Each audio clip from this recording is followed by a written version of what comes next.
अगर आपको मेरी वीडियोस अच्छी लगती है तो लाइक और शेयर करना, और हाँ, कमेंट कर जरूर बताना। और ऐसी ही नई नई लेटेस्ट वीडियोस देखने के लिए हमारे चैनल को सब्सक्राइब भी कर देना।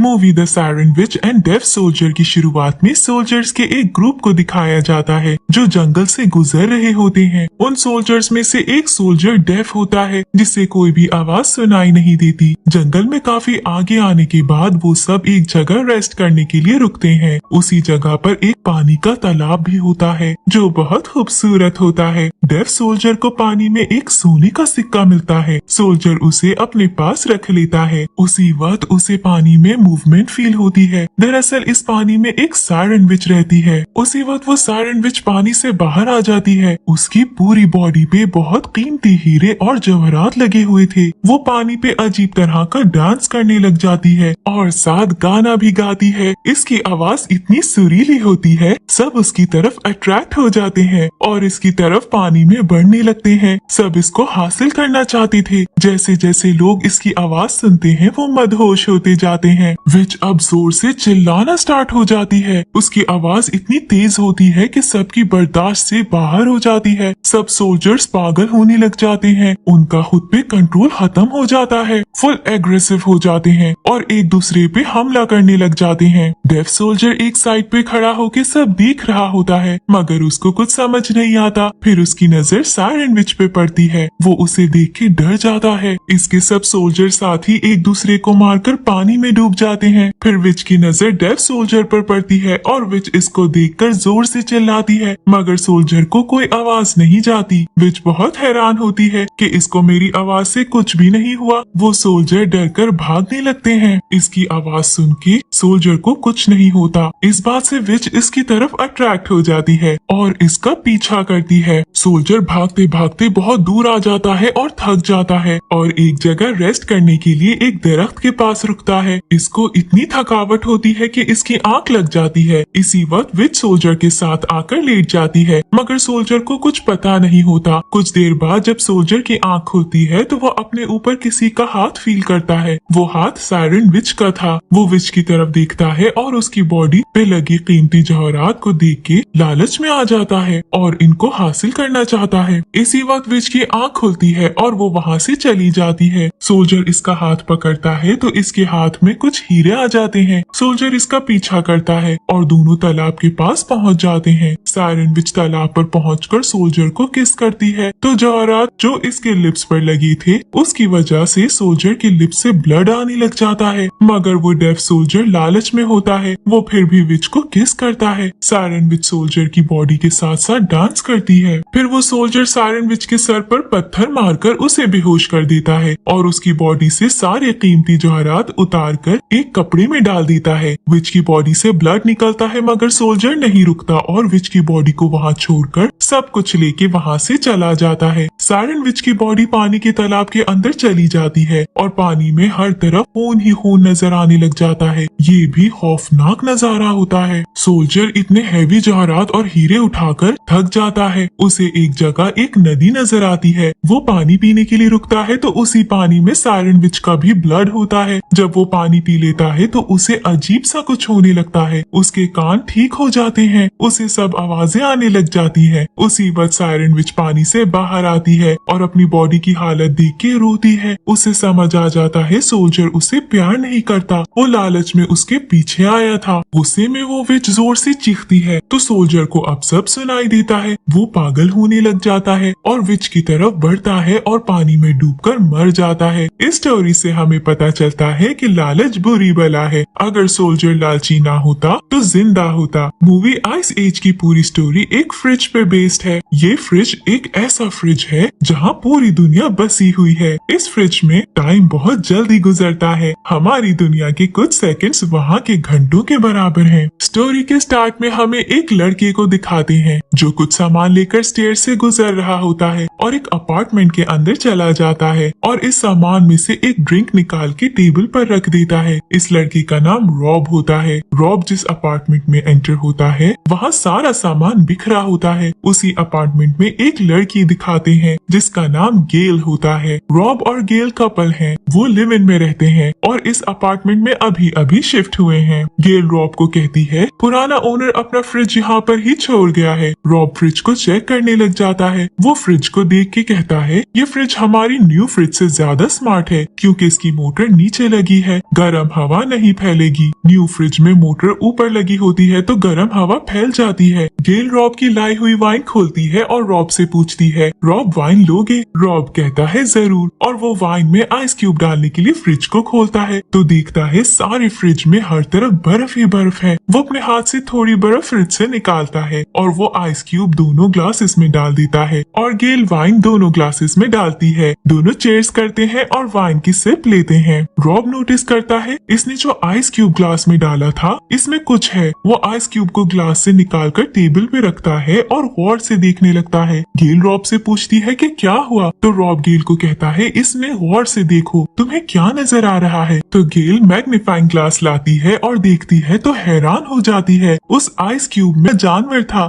जो दिखने में हाथी जैसा होता है मगर उसकी बॉडी पे बहुत ज्यादा बाल होते हैं और इसका सर और कान छोटे होते हैं और इसके दांत बहुत नुकीले और बड़े होते हैं। वो दोनों हैरान हो जाते हैं और गेल रॉब को कहती है अगर फ्रिज में और भी ऐसे हुए तो ये दोनों फौरन फ्रिज खोलते हैं, सारी बर्फ और बाकी सामान फ्रिज से हटाते हैं। जब सारा सामान साइड पे हो जाता है तो वो दोनों फ्रिज के अंदर देख के हैरान और परेशान हो जाते हैं। इन दोनों के तो होश ही उड़ जाते हैं। इनको फ्रिज में एक पूरी दुनिया नजर आ रही थी, हर चीज फास्ट फॉरवर्ड में चल रही थी, टाइम की स्पीड बहुत ज्यादा थी। रॉब और गेल बहुत हैरान होते हैं और सोचते हैं यहाँ सच में लोग रहते हैं। फिर ये दोनों बॉडी को अपने घर के पौधे में दफना देते हैं और 2 मिनट साइलेंट होकर उसके लिए प्रे भी करते हैं। गेल हंसकर कहती है चलो इसकी बॉडी फर्टिलाइजर के लिए तो काम आई। अब ये दोनों दोबारा फ्रिज चेक करने आते हैं तो और हैरान हो जाते हैं। फ्रिज की दुनिया बिल्कुल चेंज हो गई होती है। पहले छोटे छोटे घर नजर आ रहे थे और कुछ ही टाइम में बड़ी बड़ी बिल्डिंग्स बन गई थी और कुछ ही देर में एक पूरी सिटी बनकर रेडी हो गई थी। फ्रिज के अंदर बैठे 2 आदमी बड़े गौर से रॉब और गेल को देख रहे थे और कहते हैं कि इन दोनों के पास और कुछ करने को नहीं, ये बस हमें ही देखे जाते हैं। वो दोनों ये इसलिए कह रहे थे क्योंकि उनका टाइम बहुत स्पीड से गुजर रहा था। देखते ही देखते जब सारी सिटी बनकर तैयार हो जाती है अचानक से एक ब्लास्ट हो जाता है। एक मिसाइल आकर सिटी पर गिर जाता है और सब कुछ तहस नहस हो जाता है। इस ब्लास्ट की वजह से रॉब का फेस भी थोड़ा जल जाता है और वो नीचे गिर जाता है। गेल रॉब की हेल्प करती है, उसे उठाकर सहारा देती है। फिर रॉब मिरर में अपना फेस देखता है, उसका फेस हीट की वजह से जल गया था। जब ये दोबारा फ्रिज में देखते हैं तो न्यूक्लियर वॉर चल रही होती है। गेल फ्रिज का डोर क्लोज कर देती है और कहती है ये लड़ाई अब इतनी जल्दी खत्म नहीं होगी और अब ये दोनों पिज्जा ऑर्डर कर देते हैं और खाने के बाद रॉब कहता है 1 घंटे से ऊपर हो गया है, लगता है अब फ्रिज में सब ठीक हो गया होगा। जब वो फ्रिज दोबारा खोलते हैं तो फिर हैरान हो जाते हैं। फ्रिज के अंदर की सारी दुनिया बदल गई थी। फ्यूचर का टाइम चल रहा था, फ्लाइंग कार्स और बड़ी बड़ी बिल्डिंग्स नजर आ रही थी। इन सब बिल्डिंग्स में से एक बिल्डिंग थोड़ी अजीब थी। रॉब और गेल इस बिल्डिंग के बारे में बात कर ही रहे थे कि ये बिल्डिंग तबाह हो जाती है और अपने साथ सब कुछ तबाह कर देती है। बहुत बड़ा ब्लास्ट होता है, सब कुछ खत्म हो जाता है और कुछ नहीं बचता। फ्रिज के अंदर की सारी दुनिया खत्म हो जाती है, सब सुनसान हो गया था। रॉब गेल से कहता है क्या ये वापस आएंगे? गेल कहती है मुझे नहीं लगता और ये कहकर गेल फ्रिज की वायर उतार देती है और अब ये दोनों सोने चले जाते हैं। जब ये दोनों सुबह उठते हैं तो इन दोनों को सस्पेंस होता है कि अब फ्रिज में क्या चल रहा होगा। ये दोनों फ्रिज को खोलते हैं और सामने देखते हैं कि इंसानों और बंदर जैसे लोग नजर आ रहे होते हैं। कि दुनिया का बिल्कुल स्टार्ट होता है जब इंसानों का वजूद स्टार्ट हुआ था। ये सब लोग एक डायनासोर का मांस खा रहे होते हैं। तभी वहाँ एक बड़ा सा डायनासोर आता है और कुछ इंसानों को खा जाता है और ये स्टोरी यहीं पर एंड हो जाती है। इस स्टोरी से हमें पता चलता है कि हमने नेचर को क्या दिया है और नेचर ने रिटर्न में हमें क्या दिया है। मूवी द ड्राउन्ड जायंट के स्टार्ट में हमें रेडियो की आवाज से पता चलता है कि कल न्यूयॉर्क सिटी में एक बहुत बड़ा तूफान आया था जिसकी वजह से काफी तबाही हुई है,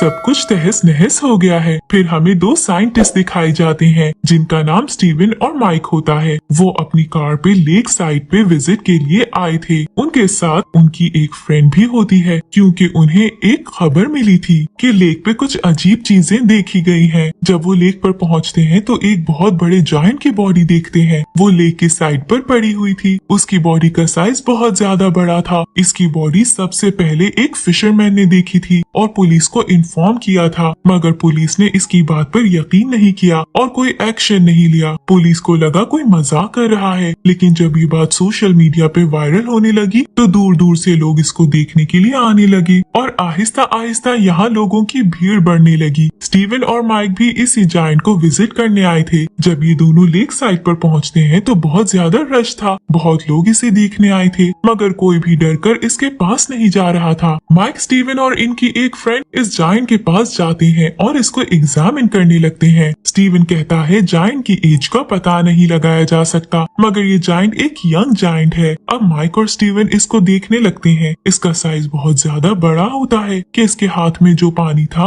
वो मछलियों का तालाब बन चुका था और मछलियां इसके हाथ में तैर रही थी। स्टीवन सोचता है कि ये सब लोग जो यहाँ पर हैं, ये सब जायंट की छोटी कॉपीज हैं। इसी वक्त साइंटिस्ट की फ्रेंड जो इनके साथ आई थी जायंट पे चढ़ जाती है और लोगों को कहती है इससे डरो मत, ये सिर्फ एक डेड बॉडी है, ये कुछ नहीं करेगा। ये सुनकर सब इस जायंट के पास आने लगते हैं। सब जायंट को टच करते हैं और इसके साथ पिक्चर्स लेते हैं। स्टीवन जायंट को गौर से देख रहा था, मगर इसको टच नहीं कर रहा था। स्टीवन जायंट को देखकर कुछ सोच रहा था। माइक जायंट पर नोट्स लिख रहा था। जैसे ही दिन गुजरता जा रहा था, लोगों की भीड़ कम हो रही थी। लोग अपने घरों को वापस जा रहे थे। माइक और स्टीवन भी इसको ऑब्जर्व करने के बाद वापस चले जाते हैं। स्टीवन 3 दिन बाद वापस आता है। वो जायंट की बॉडी के साथ एक कनेक्शन फील करता है। जब वो वहाँ पहुँचता है तो देखता है बच्चे जायंट की बॉडी पर चढ़कर खेल रहे हैं और कुछ बच्चे जायंट की बॉडी को स्लाइड की तरह यूज कर रहे हैं और पास कुछ लोग इसको कट करने का सोच रहे हैं। स्टीवन जायंट के कान पर एक लड़की नोटिस करता है जो इसके कान को चेयर की तरह यूज कर रही थी और बुक पढ़ रही थी। स्टीवन जायंट की बॉडी पर चढ़ता है और नोटिस करता है जायंट की बॉडी डिके हो रही है। वो देखता है इसका हाथ इंसेक्ट्स और परिंदे खा रहे हैं। स्टीवन जायंट की आईज में देखता है उसकी आईज में एक लेयर होती है जो बिल्कुल एक तालाब की तरह लग रही थी। स्टीवन इसके आईज में पेन देखता है और सोचता है ये कितना अकेला है। फिर स्टीवन वहाँ से चला जाता है। 2 दिन बाद स्टीवन जब दोबारा आता है तो देखता है जायंट के दोनों हाथ और पाँव बिल्कुल डिके हो चुके थे